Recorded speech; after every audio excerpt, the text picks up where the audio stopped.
خلافت راشدہ ہے، وہ خلافت جس پہ صحابہ اکرام کی بیعت ہے، وہ خلافت جو مسلح رسول ہے، وہ امت کے اور مسلمانوں کے وسیع تر مفاد میں 6 ماہ کے بعد امام عالی مقام امام حسن رضی اللہ تعالیٰ عنہ نے اپنی خلافت قربان کر دی۔ وہ غلط تو نہیں تھے، اور کربلا کی لڑائی اور اس لڑائی میں فرق تھا کہ امام حسن کے ساتھ تو صحابہ اکرام کی ایک مضبوط جماعت موجود تھی، اور امام حسن اگر ریزسٹ کرتے اپنی اس کو خلافت کو بڑھاتے تو ان کے پاس وسائل بھی اس وقت موجود تھے، کیونکہ حضرت علی کے کیریئر کو وہ کنٹینیو کر رہے تھے، لیکن انہوں نے اپنی خلافت کو امت کے اور مسلمانوں کے وسیع تر مفاد میں قربان کر دیا۔ یہ 2 لفظ میں کہہ رہا ہوں، امت کے اور مسلمانوں کے وسیع تر مفاد۔ صوفی وہ ہوتا ہے جو امت کے اور مسلمانوں کے وسیع تر مفاد میں اپنا سب کچھ قربان کر دیتا ہے۔ بدلے میں اللہ نے یہ پھر کہا، یہ صوفیانہ بات کر رہا ہوں کہ اے حسن، تو نے ظاہری خلافت قربان کر دی، میں تیری نسل سے ایک ایسا فرزند پیدا کر دوں گا کہ قیامت تک جو باطنی ولایت ہے اس کی نسل سے جاری ہو جائے گی۔ اس فرزند کا نام ہے امام ربانی، قطب ربانی، شہباز لامکانی، الشیخ سید عبد القادر جیلانی الحسنی والحسینی رحمۃ اللہ علیہ۔ یہ والد اللہ اکبر، نعرہ تکبیر، اللہ اکبر، نعرہ رسالت یا رسول اللہ، نعرہ رسالت یا رسول اللہ، نعرہ حیدری، یا علی، نعرہ غوثیہ، یا غوثیہ، تاجدار ختم نبوت، زندہ باد، زندہ افکار باد، صوفیہ، افکار صوفیہ، زندہ باد۔ یہ امام حسن کی اولاد میں سے، والد کی طرف سے حسنی ہے اور والدہ کی طرف سے حسینی سید ہے۔ تو اللہ تبارک و تعالیٰ نے وہ باطنی خلافت جو ہے اس نسل میں رکھ دی، اور آج تک چشتی ہو، نقشبندی ہو، قادری ہو، سہروردی ہو، کسی بھی سلسلے کا صوفی ہو، جب تک بارگاہ غوثیت کے ٹکڑے نہیں چنتا، حضور شیخ عبد القادر جیلانی رحمۃ اللہ علیہ کی چوکھٹ کو اپنا مرکز نہیں بناتا، اس وقت تک وہ ولی بن نہیں سکتا، وہ صوفی بن نہیں سکتا۔ سب صوفیاء کا مرکز آپ کی ذات ٹھہری ہے۔ یہ حضرت امام حسن کا فیض ہے۔ یہ میں آپ کی 11ویں کے تسلسل کے حوالے سے بات کر رہا ہوں کہ کیوں بات اتنی چڑھی۔ مختلف فلسفے اور بھی ہیں، میں ایک جو آج کے حوالے سے مختصر آپ کے سامنے رکھنے کی کوشش کر رہا ہوں۔ اب آپ کے آتے حالات زندگی پہ کہ شیخ عبد القادر جیلانی 470 ہجری میں پیدا ہوتے ہیں، ایران کا شہر ہے جیلان، وہاں پہ آپ کی ولادت ہوتی ہے۔ والدین جس طرح میں نے آپ کو بتایا، ان کے والد صاحب بھی مجاہدین کی خدمت کیا کرتے تھے، اور وہ بھی جہاد میں لوگوں کو سامان تیار کر کے دیا کرتے تھے۔ یہ بھی ایک اسپیشلائزیشن آپ کی تھی، جہادی لوگوں کی خدمت کرنا۔ پھر اس وقت جو امت مسلمہ کا مرکز تھا وہ بغداد تھا۔ خلافت عباسیہ کے آخری دور تھے، آپ بغداد چلے جاتے ہیں، وہاں جا کے آپ نے تعلیم حاصل کی، اور شیخ عبد القادر جیلانی رحمۃ اللہ علیہ نے 20 سال تک مدارس میں صرف پڑھا ہے، 20 سال تک، اور پھر آگے 90 سال کی عمر تک یا 94 سال کی عمر تک آپ درس و تدریس کرتے ہی رہے۔ اور آپ کے افکار میں سے ہے کہ اللہ تبارک و تعالیٰ نے مجھے درس دیتے دیتے دیتے کتب بنایا، یعنی کتب بننے کی ایک شرطوں میں سے ایک شرط یہ بھی ہے کہ بندہ درس دیتا ہو۔ اگر وہ درس نہیں دیتا تو وہ کتب بننے کی راہ پہ اپنے آپ کو نہ پائے، کیونکہ شیخ عبد القادر جیلانی فرماتے ہیں کہ میں درس دیتے دیتے کتب کے مقام پہ فائز ہو گیا۔ تو یہ آپ کی درس و تدریس کا ہے۔ بادشاہ ایک دن آیا، اس نے کہا حضور آپ کے پاس تو سارا کچھ ہے، مہربانی کریں ڈیٹیں تبدیل کر دیں، سب مخلوق تو ادھر آ جاتی ہے، میری محفل ناکام ہو جاتی ہے، تو آپ اس طرح کریں کہ ایک دن آگے پیچھے کر لیں۔ اب شیخ عبد القادر جیلانی یہ لوگ دل نہیں توڑتے، تو انہوں نے کہا کہ یہ تو عوام میں سے ہے، یہ تو سمجھتا نہیں، ہو سکتا ہے میں 12 خود لے لوں، تو اس کے دل میں 12 ربیع الاول کی نسبت سے کوئی بات چلی جائے کہ یار 12 خاص دیتا ہوں، انہوں نے لے لیا، مجھے 11واں دی۔ تو آپ نے فرمایا تم 12 کو کر لیا کرو، ہم 11 کو کریں گے۔ مقصد تو ذکر رسول ہی ہے۔ کہتے ہیں یہ 11 ان کو اتنی اللہ کی بارگاہ میں پسند آئی کہ 11 کرتے کرتے 11 ربیع ثانی کو ان کا انتقال ہو گیا، اسی مہینے کی 11 چال کی جو 11، اور ان کے ماننے والوں نے بعد وہی محفل جو ہے ان کی 11ویں کے نام سے چل تو رہی تھی، آگے شروع کر دی۔ اب وہ چاند کے حساب سے 11ویں ہے تو اس کو 11ویں ہی کہتے ہیں نا، اب 14 اگست کو پاکستان بنا تو چھٹی تو جمعے پاکستان کی ہوگی نا. اب کوئی کہے جی کہ پاکستان کی خوشی منانا تو جائز ہے لیکن 14 اگست کو نہیں منانی چاہیے, تو پھر 15 کو منائیں جس طرح انڈیا آزاد ہو.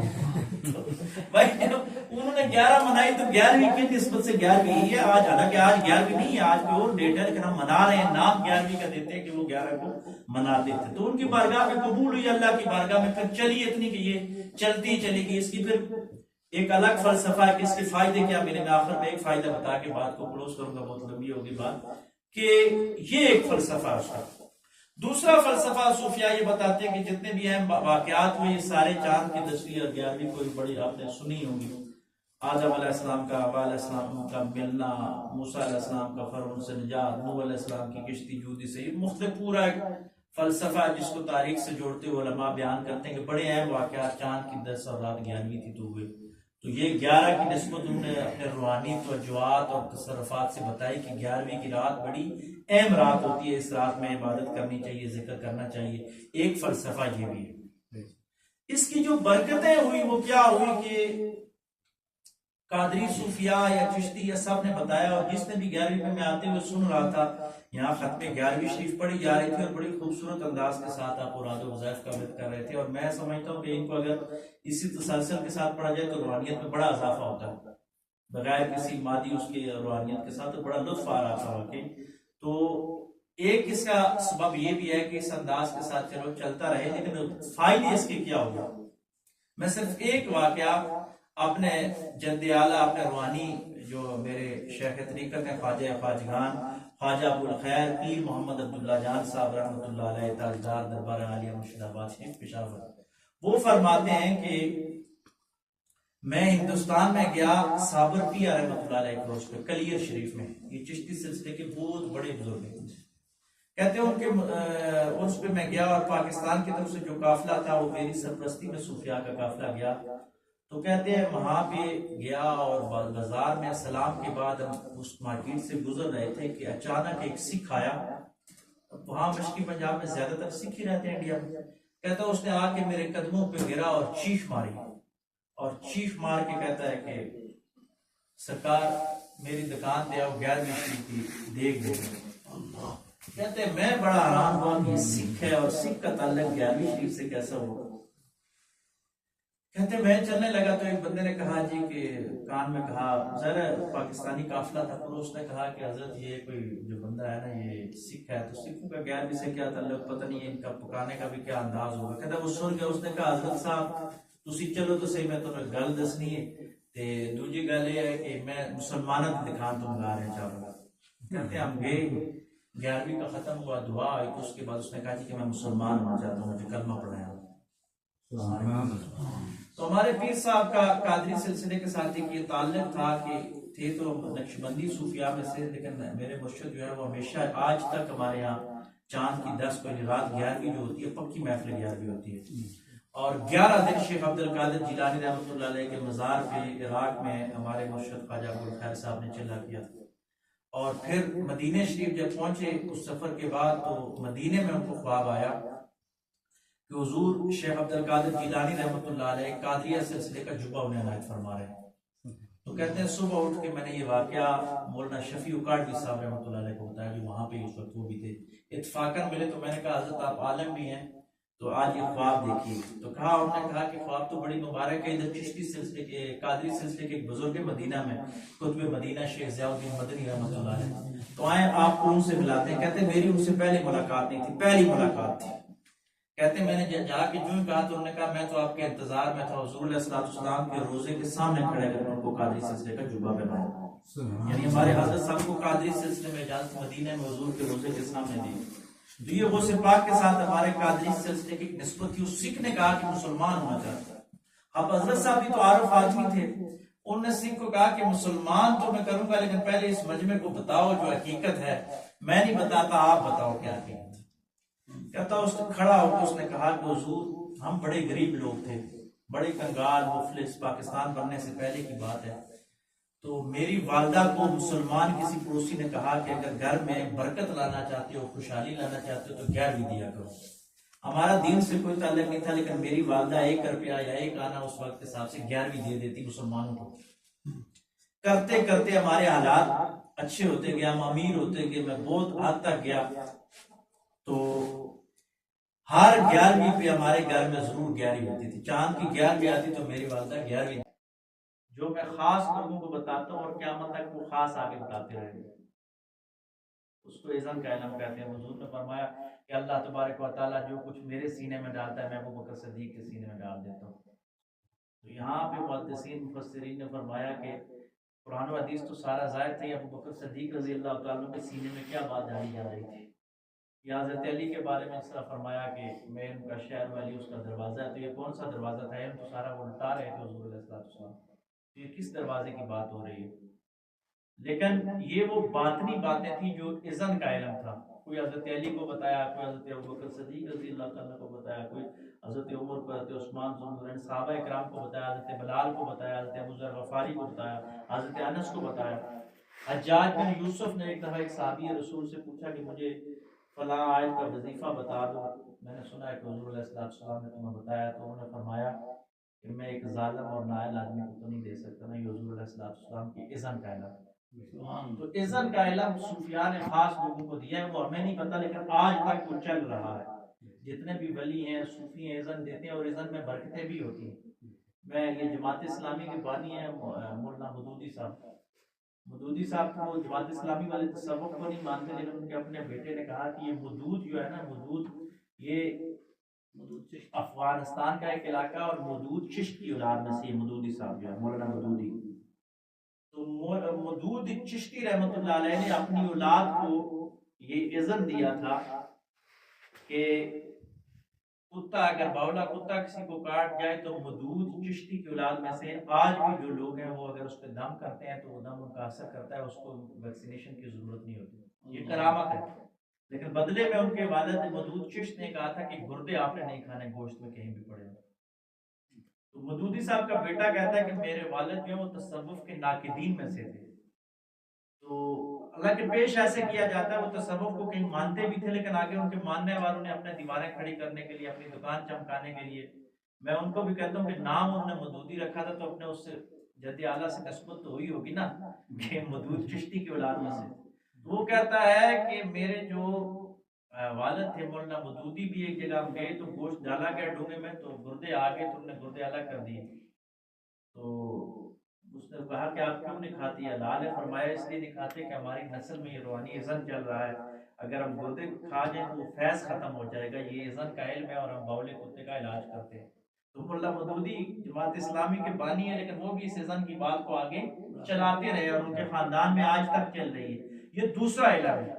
تیسرا علم جو ہے وہ حضور علیہ السلام نے فرمایا کہ وہ علم جو ہے میرے اور میرے رب کا راز ہے، وہ خلافت راشدہ ہے، وہ خلافت جس پہ صحابہ اکرام کی بیعت ہے، وہ خلافت جو مسلح رسول ہے، وہ امت کے اور مسلمانوں کے وسیع تر مفاد میں 6 ماہ کے بعد امام علی مقام امام حسن رضی اللہ تعالیٰ عنہ نے اپنی خلافت قربان کر دی۔ وہ غلط تو نہیں تھے، اور کربلا کی لڑائی اور اس لڑائی میں فرق تھا کہ امام حسن کے ساتھ تو صحابہ اکرام کی ایک مضبوط جماعت موجود تھی، اور امام حسن اگر ریزسٹ کرتے اپنی اس کو خلافت کو بڑھاتے تو ان کے پاس وسائل بھی اس وقت موجود تھے کیونکہ حضرت علی کے کیریئر کو وہ کنٹینیو کر رہے تھے، لیکن انہوں نے اپنی خلافت کو امت کے اور مسلمانوں کے وسیع تر مفاد میں قربان کر دیا۔ یہ 2 لفظ میں کہہ رہا ہوں، امت کے اور مسلمانوں کے وسیع تر مفاد۔ صوفی وہ ہوتا ہے جو امت کے اور مسلمانوں کے وسیع تر مفاد میں اپنا سب کچھ قربان کر دیتا ہے، بدلے میں اللہ نے یہ پھر کہا، یہ صوفیانہ بات کر رہا ہوں کہ اے حسن تو نے ظاہری خلافت قربان کر دی، میں تیری نسل سے ایک ایسا فرزند پیدا کر دوں گا کہ قیامت تک جو باطنی ولایت ہے اس کی نسل سے جاری ہو جائے گی۔ اس فرزند کا نام ہے امام ربانی، قطب ربانی، شہباز لامکانی، الشیخ سید عبدالقادر جیلانی الحسنی والحسینی رحمۃ اللہ علیہ۔ یہ والد اللہ اکبر، نعرہ تکبیر، اللہ اکبر، نعرہ رسالت یا رسول اللہ، نعرہ رسالت یا رسول اللہ، نعرہ حیدری، یا علی، نعرہ غوثی، تاجدار ختم نبوت زندہ باد زندہ باد صوفیہ افکار صوفیہ زندہ باد. یہ امام حسن کی اولاد میں سے نہیں، والد کی طرف سے حسنی ہے اور والدہ کی طرف سے حسینی سید ہے. تو اللہ تبارک و تعالیٰ نے وہ باطنی خلافت جو ہے اس نسل میں رکھ دی، اور آج تک چشتی ہو، نقشبندی ہو، قادری ہو، سہروردی ہو، کسی بھی سلسلے کا صوفی ہو، جب تک بارگاہ غوثیت کے ٹکڑے نہیں چنتا، حضور شیخ عبد القادر جیلانی رحمۃ اللہ علیہ کی چوکھٹ کو اپنا مرکز نہیں بناتا، اس وقت تک وہ ولی بن نہیں سکتا، وہ صوفی بن نہیں سکتا. سب صوفیاء کا مرکز آپ کی ذات ٹھہری ہے. یہ حضرت امام حسن کا فیض ہے. یہ میں آپ کی 11ویں کے تسلسل کے حوالے سے بات کر رہا ہوں کہ کیوں بات اتنی چڑھی. مختلف فلسفے اور بھی ہیں، میں ایک جو آج کے حوالے سے مختصر آپ کے سامنے رکھنے کی کوشش کر رہا ہوں.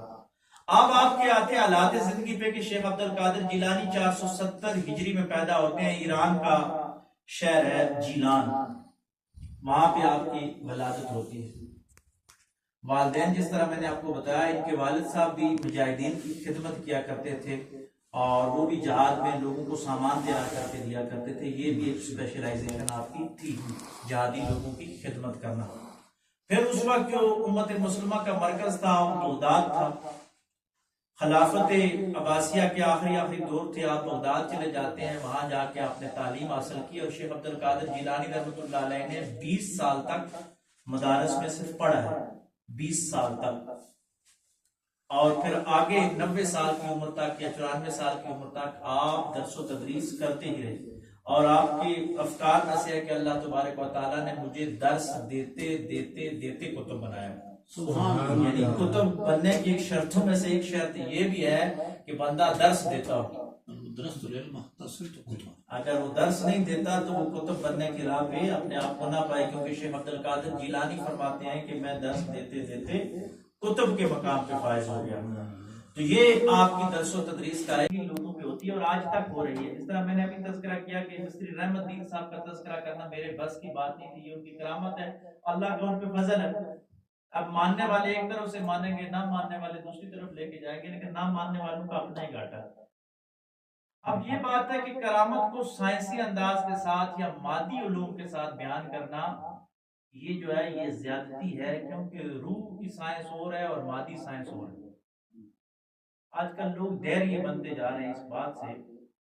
سوشل میڈیا پہ کچھ ایسے لوگ ہیں، میں ایک پڑھ رہا تھا، ایک بندے نے یہ کہا کہ یہ کہتے ہیں کہ ہمارے صوفیاء یہاں تک کا علم جانتے تھے، زمین کے نیچے کی خبریں لاتے تھے، آسمان کے اوپر کی خبریں بتاتے تھے.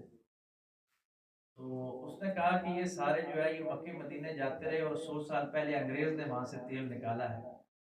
سعودی عرب میں تیل تو موجود تھا نا، تو انگریز نے تیل نکالا ہے، ان کی مشینری آئی ہے، تو یہ صوفی تو بھوکے وہاں مرتے رہے. مکے مدینے میں زکوٰۃ ادھر سے جاتی تھی، گزارا ان کا ہوتا تھا وہاں پہ، تو یہ اتنا دیکھتے تھے وہاں سے تیل نکال لیتے، یہ غربت تو مسلمانوں کی ختم ہو جاتی ہے.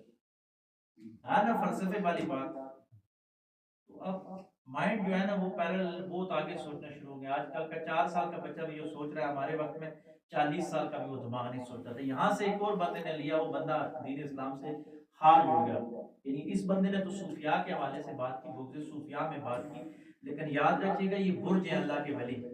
جو بندہ ولیوں کی گستاخی کرتا ہے، سب سے پہلے میں یوں کہوں گا کہ جو والدین کی گستاخی کرتا ہے وہ ایک دن ولیوں کی کرتا ہے، اور جو ولیوں کی کرتا ہے وہ پیغمبر کی گستاخی کرتا ہے، اور پیغمبر کی جو گستاخی کرتا ہے وہ خدا کی گستاخی کرتا ہے. یہ دوزخ کے دروازے کھلتے جاتے ہیں. تو پہلا دری مضبوط پکڑو کہ والدین کی گستاخی نہ ہو، تاکہ ولیوں تک بات پہنچے ہی نہ، اور ولیوں پہ رک جاؤ کم از کم، تاکہ پیغمبر علیہ السلام تک بات نہ پہنچے. یہ پہلے والے بندے نے بات صرف صوفیاء تک کی، اس نے اللہ کے ولیوں کو مانتا نہیں تھا، تو اس نے یہ کہا یہ ولی سعودیہ جاتے رہے، تیل نظر نہیں آیا، ویسے کہتے ہیں کرام تھے. اب اگلے بندے نے، ایک یونیورسٹی میں پڑھنے والے لڑکے نے اس سے لیا، اور اس نے پھر یہ کہا یار ولی تو ولی ہے. حضور علیہ السلام تو پیٹ پہ پتھر باندھتے تھے، 3 دن فاقہ تھا، حضرت فاطمہ کے گھر 3 ماہ تک چولہا نہیں جلا. تو حضور علیہ السلام بھی کہتے ہیں کہ عرش کی خبریں اور جنت لوگوں کو دے رہے ہیں، زمین کے اندر معاذ اللہ انہیں بھی نہیں پتا تھا تیل ہے. اب وہ بندہ کافر ہو گیا. پاکستان کی میں بات کر رہا ہوں. کس بات سے کافر ہو؟ کہ صوفیاء کا بیرل ٹوٹا ہے، اولیاء کا بیرل ٹوٹا ہے، اور وہ انبیاء تک پہنچ گیا، اور انبیاء کے تاجدار تک پہنچ گیا. یاد رکھیے گا، ہمارا یہ مسئلہ ہے متفقہ طور پہ شیخ سعدی رحمۃ اللہ علیہ کی بڑا مشہور قول ہے کہ صوفی کی بعض اوقات ایسی کیفیت ہوتی ہے کہ اس پہ کہ پاؤں پہ چیونٹی ہو تو اس کو معلوم نہیں ہوتا کہ یہ چیونٹی ہے، اور بعض اوقات وہ عرش کی خبریں زمین پہ دے رہا ہو، اور ایٹٹ کا ظہور کبھی کبھار ہوتا ہے اور صوفیاء سے ہوا ہے اور انہوں نے دکھایا ہے، لیکن اللہ کا جتنا فضل تھا اتنا تھا، اور رسول اللہ صلی اللہ علیہ وآلہ وسلم نے خبریں ساری بتائی ہیں کہ ان پہاڑوں کو سونا بن جائیں گے، یہ آئے گا، لیکن تیل پیدا کرنے کے لیے اللہ نے ان کو بھیجا نہیں تھا دنیا میں، ورنہ وہ تیل ہی پیدا کرتے۔ ان کو حضور علیہ السلام جو دین اسلام ہے یہ انسانیت کی کردار سازی اور روحانیت کی سربلندی کے لیے تھا۔ اب میں نے پی ایچ ڈی کی ہے صوفی ازم میں، تو مجھے کوئی کہے کہ ڈاکٹر صاحب آپ کیمسٹری کا فلانا فارمولا مجھے بتا دیں، تو میں اس کو کہوں گا کہ میں کیمسٹری کیسے پڑھوں؟ تو رسول اللہ صلی اللہ علیہ وسلم علم کے پورے علوم کا منبع تھے، لیکن حضور علیہ السلام نے جو علم دنیا پہ ظاہر کیا وہی تھا جو اس وقت کے لوگوں تک یا قیامت تک کے لوگوں کے لیے فائدہ مند تھا۔ اللہ کے اذن سے باقی علوم انہوں نے سکھائے نہیں۔ ایک جرمن مستشرق نے ایک بات کی کہ حضرت علی کرم اللہ وجہ الکریم نے ایک دفعہ پوچھا گیا ان سے کہ مجھ سے کوئی سوال کرے، کوئی بھی سوال کرے، آپ نے عراق میں یہ دعویٰ کیا اور علم کا دروازہ تھا، فرمایا کہ کوئی بھی مجھ سے آج سوال کرے تو میں جواب دوں۔ حضرت علی دے سکتے تھے، تو ایک بندہ آیا تو اس نے کہا کہ علی میں ٹوپی اٹھاتا ہوں، میرے سر کے بال گن کے بتاؤ کتنے۔ ایک جرمن مستشرق نے کہا کہ کاش وہ پیچھے بیٹھے والے لوگ کوئی پوچھ لیتے کہ سیاروں کا علم، ستاروں کا علم یا جدید سائنس کا علم، تو بہت سارے مسئلے حل ہو جاتے، لیکن وقت یہ تھا کہ وہ وقت ایسا نہیں تھا، جو وقت کی نیج تھی، وقت کی ضرورت تھی، انبیاء علیہ السلام نے اتنا ہی بتایا، اور حضور علیہ السلام کی حدیث کا مفہوم کہ آقا علیہ السلام نے فرمایا کہ معراج کی رات اللہ تبارک و تعالیٰ نے مجھے 3 علوم عطا فرمائے۔ ایک وہ علم ہے کہ کوئی مجھ سے پوچھے یا نہ پوچھے مجھے بتانا فرض ہے، اور آپ کا سننا اور آگے پھیلانا فرض ہے۔ وہ کون سا علم ہے؟ جو شریعت کا علم ہے، دین کا علم ہے، یہ حضور علیہ السلام نے سب کو بتایا۔ دوسرے دیتی ضرور تھی۔ کہتا ہے ایک دم میں اتنا امیر ہو گیا کہ میں بحری جہاز میں سفر کر رہا تھا، تو چاند کی 11ویں آ گئی، مجھے معلوم ہی نہیں تھا کہ آج 11ویں ہے، تو میں سو گیا، تو شیخ عبد القادر جیلانی رحمۃ اللہ علیہ خواب میں آئے، کہا کہ آج چاند کی 11ویں تھی، آج تم بھول گئے ہو، آج جہاز میں سفر کر رہے ہو۔ کہتے ہیں میں اٹھا، بحری جہاز میں جا کے کینٹین سے جو کچھ تھا منگوایا اور مسلمانوں کو وہاں تقسیم کیا، میں نے 11ویں چھوڑی نہیں، لیکن میں مسلمان نہیں ہوں اور یہ دکان میری نہیں ہے۔ کل کی بات ہے کہ کل رات میں سویا ہوا تھا کہ مجھے شیخ عبد القادر جیلانی رحمۃ اللہ علیہ خواب میں آئے، فرمایا کہ ساری زندگی میری 11ویں دیتے رہے ہو، اب دنیا میں تو فائدہ اٹھا لیا ہے، مرنے کے بعد اگر سکھ گئے ہو تو میں تمہاری سفارش تو نہیں کر سکوں گا اور تم بخشے نہیں جاؤ گے، کیونکہ اگلے جہاز میں تو مسلمانوں نے بخشے جانا ہے نا۔ تو کہتے ہیں میں نے کہا حضور آپ حکم کریں میں مسلمان ہوں، تو کہتا ہے حضرت صاحب آپ کی تصویر مجھے دکھائی دی خواب میں کہ یہ بندہ کل کلیر شریف میں صابر پیا کے عرس میں آئے گا، جو ہی آئے تو اس کے قدموں کے ساتھ لپٹ جانا ہے، اس کے ہاتھ میں تم نے کلمہ پڑھ کے مسلمان ہوں۔ کہتا حضرت صاحب میں بہت امیر آدمی ہوں، یہ دکان میری نہیں تھی، دکان پہ میں چھپ کے بیٹھا ہوا تھا کہ قافلہ گزرے گا میں پہچانوں گا، میں نے چیخ اس لیے ماری تھی کہ جو ہی میں نے آپ کو دیکھا تو بے ساختگی آ گئی کہ خواب میں جو بندہ تھا وہی تھا، میں جا کے قدموں میں گر گیا۔ تو اب پہلے میں کلمہ پڑھوں گا، اس کے بعد حضرت صاحب نے اس کو مسلمان کیا اور پھر فرمایا کہ 11ویں اگر سکھ دیتا ہے تو اس کو دنیا میں بھی فائدہ ملتا ہے اور آخرت میں مسلمان ہو کے جاتا ہے۔ تو میں اتنا ہی کہوں گا کہ جو منا رہے ہو اس کو گج بج کے مناؤ، اچھے طریقے کے ساتھ مناؤ، جو نہیں مناتے میں نے پہلے ابتدا میں کہہ دیا تھا کہ یہ خاص لوگوں کی بات ہے، خاصا لوگوں کی گل آما آگے کرنا، مٹھی کھیر لگا کے محمد بخشا کتے آگے کرنا۔ اللہ تبارک و تعالیٰ غوث پاک رحمۃ اللہ علیہ کے ٹکڑے ہم سب کو ہر وقت دنیا اور آخرت میں نصیب فرمائے۔ وآخر دعوانا الحمدللہ رب العالمین۔ دیتی ضرور تھی۔ کہتا ہے ایک دم میں اتنا امیر ہو گیا کہ میں بحری جہاز میں سفر کر رہا تھا، تو چاند کی 11ویں آ گئی، مجھے معلوم ہی نہیں تھا کہ آج 11ویں ہے، تو میں سو گیا، تو شیخ عبد القادر جیلانی رحمۃ اللہ علیہ خواب میں آئے، کہا کہ آج چاند کی 11ویں تھی، آج تم بھول گئے ہو، آج جہاز میں سفر کر رہے ہو۔ کہتے ہیں میں اٹھا، بحری جہاز میں جا کے کینٹین سے جو کچھ تھا منگوایا اور مسلمانوں کو وہاں تقسیم کیا، میں نے 11ویں چھوڑی نہیں، لیکن میں مسلمان نہیں ہوں اور یہ دکان میری نہیں ہے۔ کل کی بات ہے کہ کل رات میں سویا ہوا تھا کہ مجھے شیخ عبد القادر جیلانی رحمۃ اللہ علیہ خواب میں آئے، فرمایا کہ ساری زندگی میری 11ویں دیتے رہے ہو، اب دنیا میں تو فائدہ اٹھا لیا ہے، مرنے کے بعد اگر سکھ گئے ہو تو میں تمہاری سفارش تو نہیں کر سکوں گا اور تم بخشے نہیں جاؤ گے، کیونکہ اگلے جان میں تو مسلمانوں نے بخشے جانا ہے نا۔ تو کہتے ہیں میں نے کہا حضور آپ حکم کریں میں مسلمان ہوں تو کہتا ہے حضرت صاحب آپ کی تصویر مجھے دکھائی دی خواب میں کہ یہ بندہ کل کلیر شریف میں صابر پیا کے عرس میں آئے گا، جو یہ آئے تو اس کے قدموں کے ساتھ لپٹ جانا ہے، اس کے ہاتھ میں تم نے کلمہ پڑھ کے مسلمان ہوں۔ کہتا حضرت صاحب میں بہت امیر آدمی ہوں، یہ دکان میری نہیں تھی، دکان پہ میں چھپ کے بیٹھا ہوا تھا کہ یہ قافلہ گزرے گا میں پہچانوں گا، میں نے چیخ اس لیے ماری تھی کہ جو ہی میں نے آپ کو دیکھا تو بے ساختگی آ گئی کہ خواب میں جو بندہ تھا وہی تھا، میں جا کے قدموں میں گر گیا۔ تو اب پہلے میں کلمہ پڑھوں گا، اس کے بعد حضرت صاحب نے اس کو مسلمان کیا اور پھر فرمایا کہ 11ویں اگر سکھ دیتا ہے تو اس کو دنیا میں بھی فائدہ ملتا ہے اور آخرت میں مسلمان ہو کے جاتا ہے۔ تو میں اتنا ہی کہوں گا کہ جو منا رہے ہو اس کو گج بج کے مناؤ، اچھے طریقے کے ساتھ مناؤ، جو نہیں مناتے میں نے پہلے ابتدا میں ایک کہہ دیا تھا کہ یہ خاص لوگوں کی بات ہے، خاصا لوگوں کی گل آگے کرنا، مٹھی کھیر پکا کے محمد بخشا کتے آگے کرنا۔ اللہ تبارک و تعالیٰ غوث پاک رحمۃ اللہ علیہ کے ٹکڑے ہم سب کو ہر وقت دنیا اور آخرت میں نصیب فرمائے۔ وآخر دعوانا ان الحمد للہ رب العالمین۔